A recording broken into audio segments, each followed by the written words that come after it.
Okay, let's talk about the estate tax and how it is probably the absolute worst tax in existence right now. The estate tax has got to be the most confiscatory tax in history, and not only is it outright government theft, it does untold damage to the economic fabric of the United States. The reason the estate tax is so bad is because it hurts family farms and small businesses, but mainly family farms. Family farms sit on expensive land, but the businesses, that is the actual farm, may not be all that profitable. However, when a family member dies and passes that farm on to their children, the children may have an extremely high tax bill, up to 55% of the value of the farm. And that rate would happen if we go off the so-called fiscal cliff.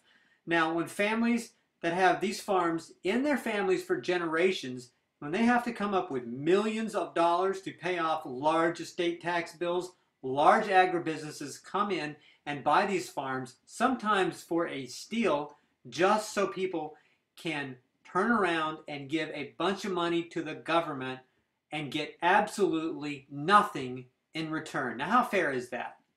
So here is the purpose of the estate tax as written at some liberal website called addictinginfo.org.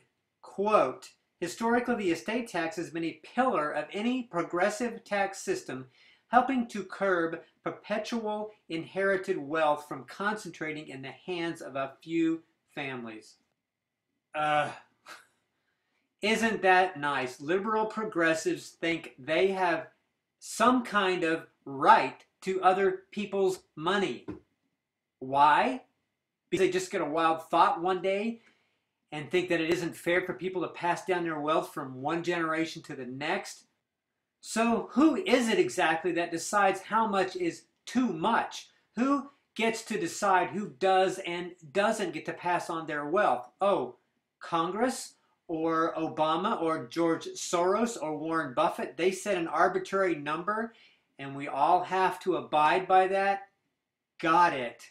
Here's what the estate tax boils down to. A family works hard for their money and they become successful. They earn a lot of money. That money is taxed, say at 30%. Their capital gains that they earn are taxed at 15%. If they own a business, they pay all kinds of business taxes and fees to local municipalities. And if they buy property, and who doesn't buy property if they have a lot of money, that money gets taxed again because they pay property taxes. And if they buy a boat, they pay more taxes, and so on and so forth. The fact is, most rich people pay way beyond their fair share of taxes. Mitt Romney paid nearly $2 million in taxes in 2011. Did any of you pay anything close to that amount? Did you?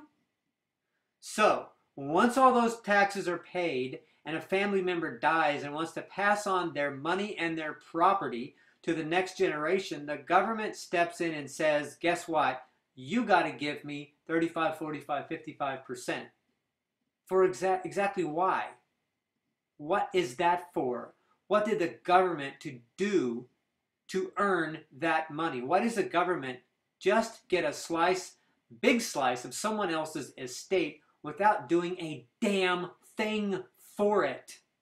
Estate taxes are complicated, and right now there is a deduction of $5 million on the value of someone's estate. But with a family farm, that can add up quickly when you've got farm equipment and lots of land and all kinds of other property and equipment. And if we go off the fiscal cliff, that amount gets lowered to a $1 million deduction. Bottom line though, estate taxes are theft. Plain and simple. They are thievery by the government. There isn't any way around that. Family money belongs to no one other than the family and the family members and whoever they choose to pass it on to. There should be zero estate taxes. Zero. Period. If you want, leave your comments and thoughts in the comment section below this video.